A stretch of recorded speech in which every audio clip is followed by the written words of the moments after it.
It's time to eat. What are you hungry for? Sit down and get ready to consume an abundance of fantasy football knowledge from Ross Tucker and Joe Dolan. Feed me now.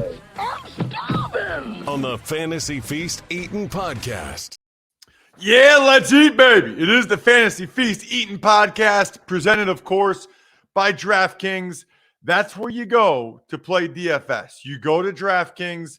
They are the best because they're the best, and also because they support the show, which we really, really appreciate. Just like I really, really appreciate Joe Dolan.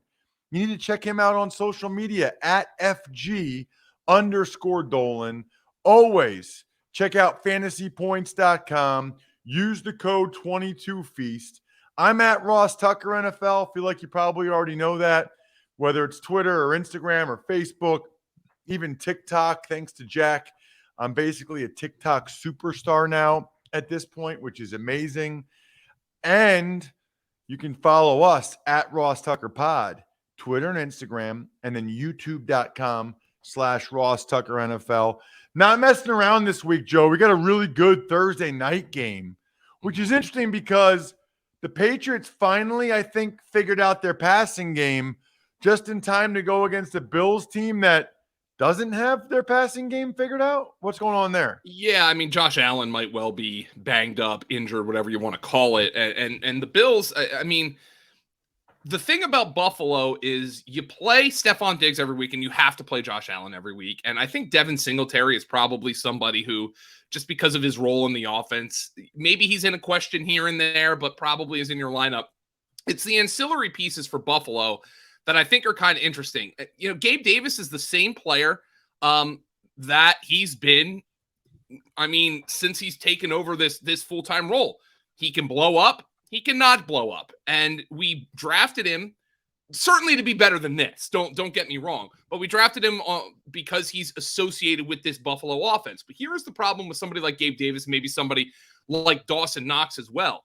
Since the Bills' Week 7 bye, Josh Allen is down from 67% completions to 60, 8.3 yards per attempt to 7, 17 touchdowns to 6. So he was the best fantasy quarterback, and now he's the 7th best fantasy quarterback after the bye. So I think Josh Allen's struggles are kind of dragging this offense down, whether it be through injury or just a slow spell for Josh Allen. So the thing that surprised me, though, last week is New England really struggling to slow down that Viking attack. I thought the Vikings were going to have trouble with the Patriots. Not so. Kirk Cousins was doing his taxes in the pocket, making throws all over the field. This is going to you're 100% right, Ross. I'm excited to watch this game. We make fun of the Thursday night game. Ha, ha, ha, ha, ha. No, Buffalo struggling. New England, despite a loss last week, looking good. And Mac Jones maybe coming off of the best game of his career. 28-39 for 382 and 2 scores. Mac Jones, I know there was, a month ago, there's people chanting for Zappy. And Mac Jones has put together 2 really nice games in a row. They really were. They were cheering for Zappy. It's crazy. What does it mean for the other skill guys for the Patriots, Joe? Yeah, so Jacoby Myers got dinged up in that game against Minnesota. I want to check his official practice report, but there is one player who stands out because Damian Harris is not going to play in this game with a thigh injury. Ramondre Stevenson has scored over 10 fantasy points as a receiver in 5 consecutive games. That's as a receiver. You can take away every single rush attempt from Ramondre Stevenson over the past 5 games, and he'd still be averaging over 10 fantasy points. That is the kind of running back I want. And now Damian Harris is out. Over the past 5 games, a 6-week span, Ramondre Stevenson has more points as a receiver than Mike Evans. That's not, again, that is not all points. That is points as a receiver than Mike Evans. Ramondre Stevenson, an absolute league winner if Damian Harris is going to miss time. He's also, I don't want to say luck for the injury with Damian Harris, but it is part of Ramondre Stevenson getting a full workload. He has not finished lower than the RB14 over his past 6 games. Ramondre, he's one of those guys I don't want to see him in question. He is in your lineup. I don't care what defense he's going against. Ramondre Stevenson, fantasy football stud. And Ross, the week's ending teen right now. That means we're thinking playoffs. Who are the fantasy football studs for the Steelers and the Falcons on Sunday at 1? Let's look at the Steelers backfield first because of the Najee Harris situation. Obviously, Najee Harris goes down. Jaylen Warren missed week 12 with the hamstring injury. Mike Tomlin said it was not a serious injury, but he missed week 12. So now all of a sudden the Steelers are down to Benny Snell and Anthony McFarland in the backfield. I really want to see the practice reports here because if Najee Harris and Jaylen Warren can't play, I guess Benny Snell is kind of a flex option, but we know what he is. He's a plotter. Anthony McFarland came in and got his first touches of the season and actually looked halfway decent, but I don't know what their role is going to be for him if they have to game plan without Najee Harris. But Najee Harris going down with the abdominal injury, that's the practice report that I need to watch for Pittsburgh. Meanwhile, Atlanta's an exploitable defense. The problem is Pittsburgh doesn't score touchdowns through the air. They're starting to get George Pickens a little more involved. The problem is neither he nor Deontay Johnson reached 10 fantasy points in a PPR. Pittsburgh's offense, Kenny Pickett, to me, continues to look a little better than his numbers.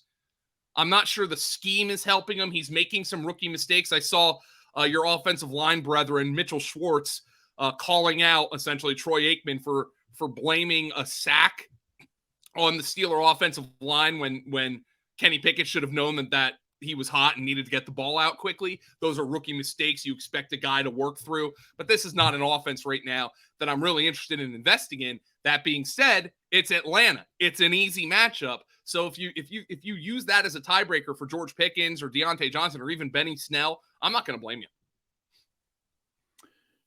What about on the other side? By the way, somebody told Najee, Joe, to run hard. He's now running hard, and then he gets hurt, but now they say it's not serious. He got the memo to stop dancing in the backfield.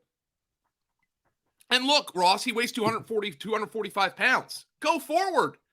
Even if you're not explosive, you're going to be hard to tackle. So, that's the irony of all ironies.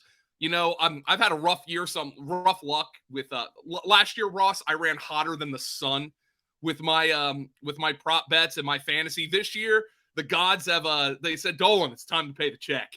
I've had some awful luck with prop bets. I had prop bets going on Najee Harris on Monday night, and because I know how good he started to look, unfortunately, it looks like he might miss this week. Flipping over to Atlanta, the problem here is now that they're rotating in the backfield. And Cordero Patterson's at least catching passes, but he's kind of a flex option right now. They're mixing in Tyler Algier, and Marcus Mariota continues to be terrible. Drake London, no Kyle Pitts. 4 targets, 2 catches, 29 yards. There's nobody in this passing game you can use and trust. I know Mariota because he runs, certainly has some quarterback appeal. I have not gotten him right once this year. The fact of the matter is he's not a very good player, so I'll probably stay away from playing Marcus Mariota. With Kyle Pitts officially out for the year, he had knee surgery today. This is not a team that I have much interest in as I'm trying to make a playoff push.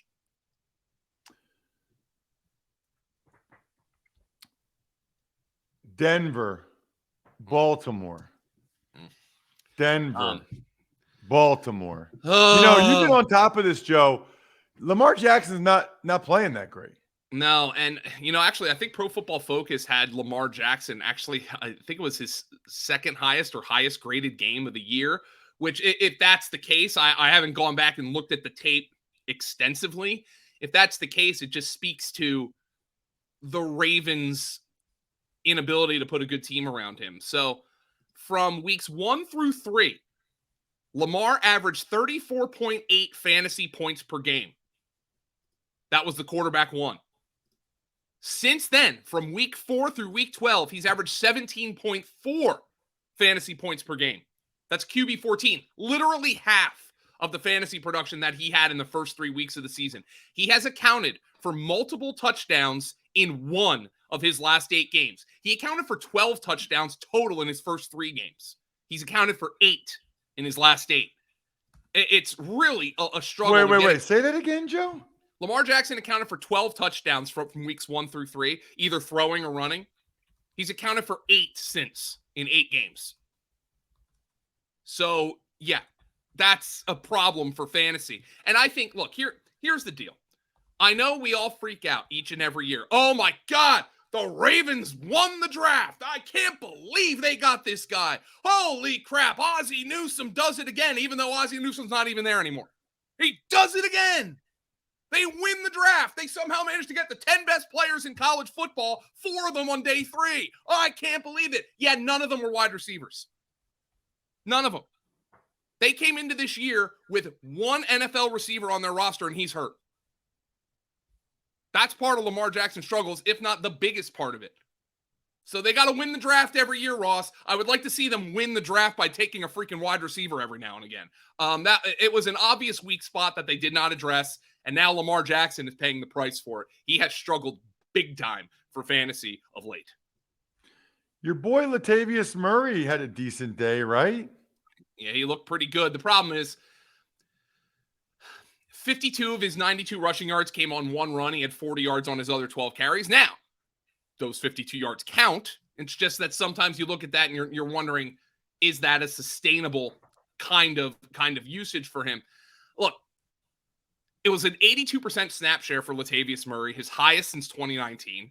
And with Russell Wilson, Lamar Jackson looks like his MVP self compared to what Russell Wilson looks like right now. He's been one of the worst investments in the history of professional sports. Murray was really the only thing working for the Broncos' broken offense. The issue I have with Murray, again, he's coming off a snap share that he hasn't played in 4 seasons, essentially. Do they work in Mike Boone this week? Coming off the high ankle sprain. Marlon Mack's not it. Mike Boone potentially working into this offense. If you're trusting somebody here on offense, Latavius Murray's an RB2 kind of guy. Cortland Sutton. The Ravens moved their best corner, Marlon Humphrey, into the slot. So we'll see if Jerry Jeudy plays this week. That would be the matchup with Jerry Jeudy. Over the last 5 weeks, Marcus Peters, who's the Ravens' top perimeter corner, has given up 0.49 fantasy points per coverage snap. So essentially, for every 2 coverage snaps he plays, he's allowing a full fantasy point. Second most among qualifying corners. So I think it's an exploitable matchup for Cortland Sutton. The question is, can Russell Wilson take advantage? Yeah, probably not. But everybody listening, Joe, literally everybody can take advantage of this unbelievable deal from Tommy John Underwear. Big fan of their breathable, lightweight fabric with 4 times the stretch of the competing brands. I love the no wedgie guarantee. I get the middle inseam, not like the super short, not the long. I get the middle sized because I don't want it coming out of the bottom of my shorts, but I also don't want it riding up. It's awesome. Big fan of the Tommy John stuff. I get their boxer briefs. Go to TommyJohn.com/feast right now for 20% off your first order. Remember, they have their Tommy John's best pair you'll ever wear, or it's free guarantee. 20% off at TommyJohn.com/feast. TommyJohn.com/feast. See the site for details. Joe, talk to me about the Packers and the Bears. Looks like it'll be Aaron Rodgers. Yeah, and at some point you think they're probably going to go to Jordan Love with their playoff hopes extinguished here. But Aaron Rodgers owns the Bears. He wants to play against the Bears, and the Bears have some injury problems. In the secondary, Kindle Vildor and Kyler Gordon, they've dealt with injuries. Jalen Johnson at certain points this year have dealt with injuries at corner. Now Eddie Jackson, their versatile safety, is out for the season. Matt Eberflus just announced that. That was expected. So I would think this is a good week for Christian Watson to continue running hot. And, he is running hot, okay? He scored an overwhelming number of his touchdowns. Ross, DJ Moore is a Pro Bowl receiver, and this was just the first guy to come to mind, so I'm not picking on DJ Moore. Christian Watson has 2 more touchdowns, 2 more receiving touchdowns in his last 2 weeks, 14 calendar days, than DJ Moore has in any season of his entire NFL career. It's unbelievable. That's wild. 6 touchdowns for Christian Watson. Good week for him to continue running hot. Another example of Dolan's prop bets just like absolutely burning him. A.J. Dillon's done nothing all season. I'm like, the Eagles, and Ndamukong Suh and Linval Joseph played well. The Packers are going to pound Aaron Jones. A.J. Dillon gains 20 yards on his first carry, and I'm like, nope, that under's over. I'm still not trusting A.J. Dillon here in this matchup against Chicago. Allen Lazard's been a disappointment. Just 2 catches for 24 yards last week against the Eagles. Again, a tough matchup. But if you're playing a receiver here, you're playing Christian Watson. Lazard is viable. Rodgers, we'll see what happens with him, but it does look like he's going to play. I don't think he wants the Packers to get a look at Jordan Love against a bad defense. I would guess that's part of his motivation. And Aaron Jones continues to be a big-time option. I don't think I've seen a guy as talented as a receiver as Aaron Jones is in a while at that running back position. Like, he's right up there with Christian McCaffrey and Alvin Kamara in that regard. That touchdown that he scored was really impressive, coming back to the ball for Aaron Rodgers. Aaron Jones, he's kind of the rose that grew from concrete here, the guy who gets it done every week despite this team's overall struggles. Do we know what the update is on the Bears and Justin Fields? Yeah, Matt Eberflus literally announced it just like 2 minutes ago. Justin Fields will be limited today. Trevor Siemian will not practice with the oblique injury. So Siemian really toughed it out last week. So good for Trevor Siemian for toughing it out, but the Bears obviously lost. David Montgomery, he's kind of the only guy really, unless Justin Fields plays, he's kind of the only guy you can trust. Remember, Darnell Mooney is out for the season. Cole Kmet led them in targets with 6, but caught just 3 passes for 27 yards. I'm okay if you want to use Kmet. The tight end position is a mess, but obviously I think it's Montgomery, and then we have to wait on the status of Justin Fields. We don't know just yet. I mean, you do have to think there is a legitimate chance. I don't think this is likely, but you have to think there's a legitimate chance that Justin Fields doesn't play again this season. Again, it might not be a super serious injury, but the Bears are 3-9. They know they're not making the playoffs. They finally got, over the last month plus, some positive play from Justin Fields. The last thing you want to do is have him going into an offseason where potentially he worsens that injury and needs surgery. Let's talk Jaguars and Lions, Joe. And in recent weeks, I know it was only a month ago where you had some major concerns about Trevor Lawrence. I think maybe he had his breakout game, Joe. I think he did. I think he played extremely well against a pretty tough defense. I mean, that final drive, he was cool, he was calm, he was collected, he was making big-time throws. And, I think the one thing that people might remember from the podcast is I kind of compared him to like a supercharged Jared Goff with a little bit more mobility, which is not nothing, by the way, because Jared Goff is a player. You give him time to throw the football, he will pick you apart. And I think Trevor Lawrence has that kind of ability, as we saw. He can also move around a little bit easier, though. He didn't use his legs a whole lot against Baltimore. He had just 2 carries for 1 yard, but it is part of his game that he can use, and he was very accurate.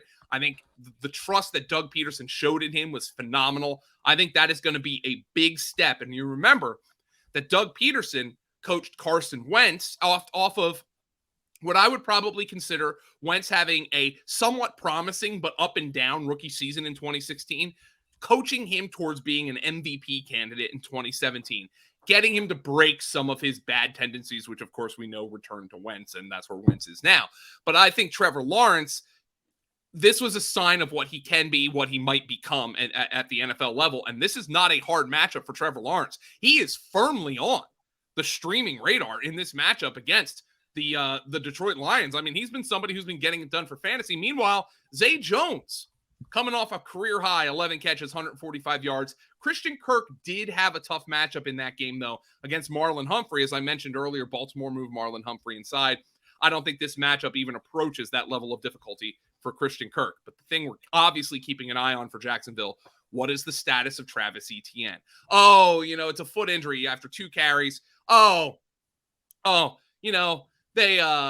He's all right. He was cleared to return to the game, but then Doug Peterson dropped that. Yeah, it was the same foot that hurt him last year cost them the entire season. I wouldn't be shocked if the Jaguars choose to shut Travis Etienne down this week, even though they're saying that he's going to play. I would expect him to play at this point, but I wouldn't be shocked if they shut him down.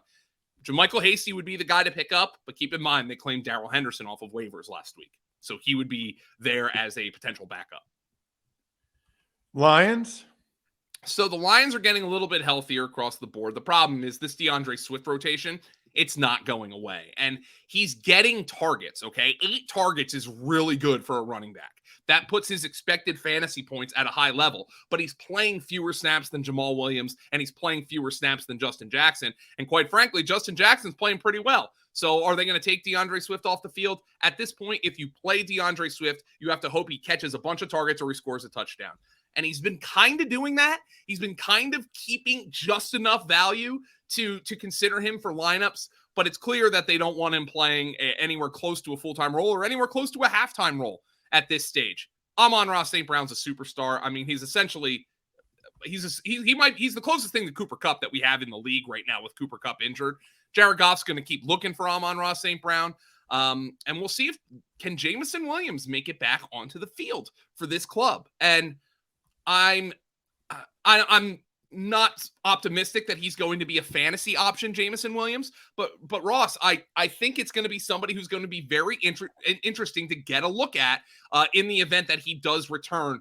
He's obviously more of a keeper type of guy than a redraft type of guy. I would be surprised if he's a fantasy asset down the stretch, but I'm excited to see Jameson Williams back on the field if indeed it's this week. Well, speaking of back on the field, Joe, you got Deshaun Watson and the Cleveland Browns in Houston. Obviously, Houston's a mess, but we got a lot of questions as it relates to Deshaun Watson. I don't know if anybody has him on their fantasy team, but what about the other guys around him? Oh, they do. I mean, Deshaun Watson is rostered in over 60% of Yahoo leagues right now. I mean, wow. People are seeing that Jacoby Brissett played well. Heck, Jacoby Brissett was putting up decent fantasy numbers. You know, I've been riding him in a super flex league, and he's really helped me out, has Jacoby Brissett. Credit to him for just handling everything like an absolute professional, playing way better than I thought he would. Here is the thing about Deshaun Watson. All right. It's easy to make the aggressive case for him. Like the last time we saw him, I mean, he was the top fantasy quarterback. Like literally, he was like the quarterback one for fantasy. He threw for, I think, 300 yards and a couple of touchdowns in his last game with the Texans. Here's the problem. He hasn't played a game in over 2 years. He hasn't worked in live reps really with this team ever. He got like a handful of snaps in the preseason. I mean, they're starting him. I think it's probably pretty easy to say Deshaun Watson's going to come out here and play pretty well because they have a good receiver group. They've morphed into a heavy 3-wide receiver set. For those of you in dynasty leagues, this is not a name I've mentioned on this podcast probably since the offseason, but David Bell is starting to play more snaps out of the slot. Amari Cooper's putting up numbers. Donovan Peoples-Jones has had a couple of moments. David Bell ran a route on 60% of their dropbacks over the last 3 weeks. Oh, and by the way, David Njoku, if you held on to him, he's looking like he could be back to being a league winner at tight end after he was back to running a pretty much full route share. But the question just becomes, and there's no way to answer this until we see him out there, what is Deshaun Watson going to look like? But Ross, I mean, we're playing fantasy football, okay? If you do not want to pick up Deshaun Watson and play him on your team, that is your prerogative. I'm not going to hold that against you. But the NFL doesn't care, so why should you? And I really don't know what he's going to look like in this game. Now, Houston's corners, by the way, have actually been playing pretty well. Their pass rush is underrated. The defense has not really been the problem for the Houston Texans. Not that I think it's a good defense, but their defense has not been the problem. It's the offense that's been the problem for Houston. And ultimately, I think the most likely outcome in this game, are they going to want Deshaun to sling it around? Of course. But I think the most likely outcome is that Houston just hands the ball off to Nick Chubb 25 times and he goes nuts or Cleveland hands it off to Nick Chubb 25 times and he goes nuts on this bad run defense. What about Houston? Is there anybody? Look, benching Davis Mills for Kyle Allen is a whole lot different to me than benching Zach Wilson for Mike White. The Jets are a playoff team. The Texans benched Davis Mills and got maybe the same level of play. I think I would argue before Miami called the dogs off in that game that they got worse level of play from Kyle Allen than they got from Davis Mills. It's a broken offense.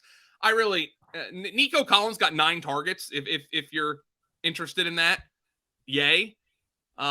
Cleveland's secondary has been exploitable this year. Dameon Pierce has 20 touches for 33 yards the last 2 weeks, and I really don't think it's much of his fault. Let's look at the ground, because something's got to give here. Over the last 2 weeks, Pierce has been stifled. I just mentioned it, but from a rushing perspective, 16 yards on 15 carries.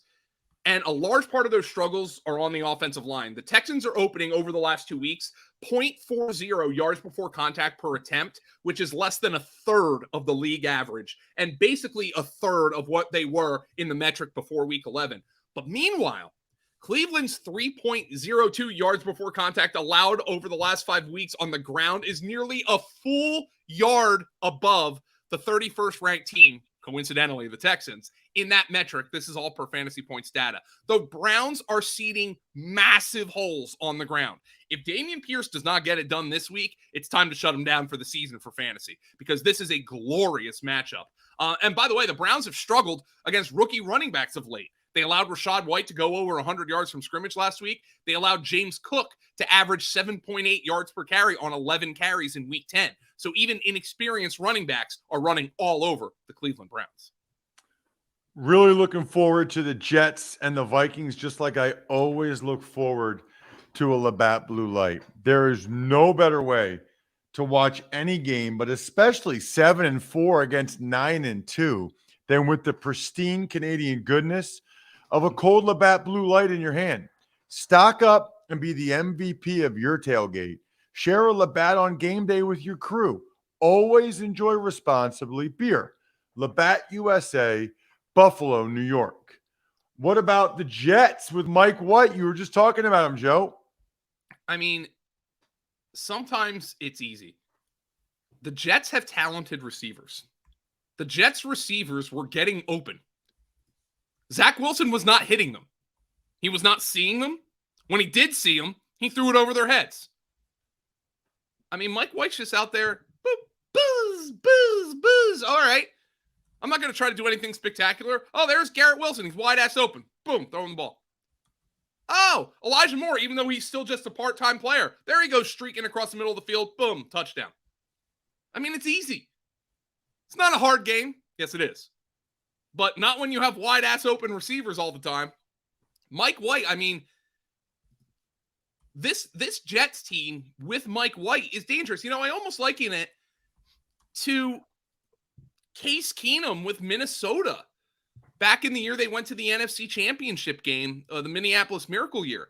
Well, all right, Case Keenum, he's out there. He's a guy who came from Houston, not a small school, but ran a spread offense in college like Mike White did at Western Kentucky. All right, this scheme gets receivers wide open. What's my job as the quarterback? Throw him the ball. That's what Mike White did. And then I think it's kind of similar to that. Case Keenum was throwing to Stephon Diggs, Adam Thielen, and Kyle Rudolph. Buzz, buzz, throw him the ball. Mike White is doing the exact same thing. And sometimes I think that's why I like these backup quarterbacks like a White or a Keenum or like a Gardner Minshew, somebody who's just not a super talented guy, but at least comes from an offense where they know to get the ball out quick and throw to an open receiver, which Zach Wilson evidently has never done before in his life. So good for Mike White to come in here and stabilize this offense because it has a lot of talent. Right now, it is still hard, though, for me to advocate playing any receiver outside of Garrett Wilson. Mike White had 28 pass attempts in that game. Garrett Wilson had 8 targets. Nobody else had more than 3. He knew where his bread was being buttered, and it was by Garrett Wilson. I am playing Garrett Wilson in this matchup with Mike White at quarterback. I will tell you that. But he knows he just gets it to his open man. That's been the guy who's been the most open. Elijah Moore is not playing a full-time snap share.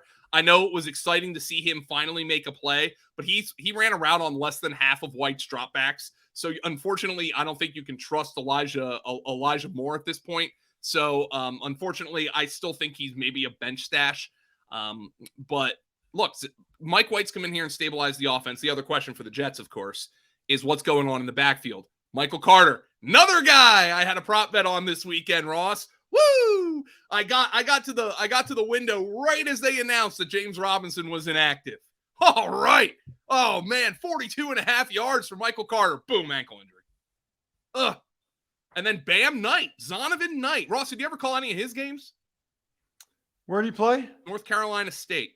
No, I did not. Okay, well, he's a physical runner, downhill runner, and apparently they like him more than they like James Robinson right now. So that's a name to watch in the event that Michael Carter can't play this week against the Minnesota Vikings.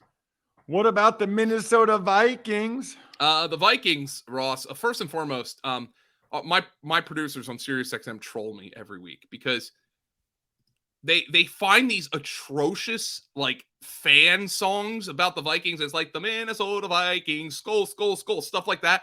Minneapolis is one of the great music cities on our planet. Really, it is. Like, yeah, everybody knows Prince, but the Replacements, Husker Du, Soul Asylum, The Hold Steady, all these bands are Minneapolis, and they're playing these awful songs. Anyway, I had to rant against that. Burns, I'm coming for you. Minnesota's the same team every week. They've just added one extra weapon to the fold in TJ Hawkinson. So here's what happens. Kirk Cousins throws 37 passes and 3 touchdowns against New England, a really good defense, by the way. Of those 37 pass attempts, 27 of them went in the direction of Justin Jefferson, Adam Thielen, or TJ Hawkinson. All 3 of his touchdowns went to Justin Jefferson, Adam Thielen, and TJ Hawkinson, each of them scoring 1. Dalvin Cook could not get it going on the ground, but he had 22 carries and 4 catches. You know what to do with Minnesota. Those guys are starts across the board. A tough matchup, though Kirky came through in a really tough matchup against New England last week. Certainly did. Commanders at the Giants, a couple of 7-win teams. You know, first and foremost, let's give Taylor Heineke some credit. Like, they're winning games with Taylor Heineke, but it's kind of getting like a little annoying to me, like how much credit he's getting.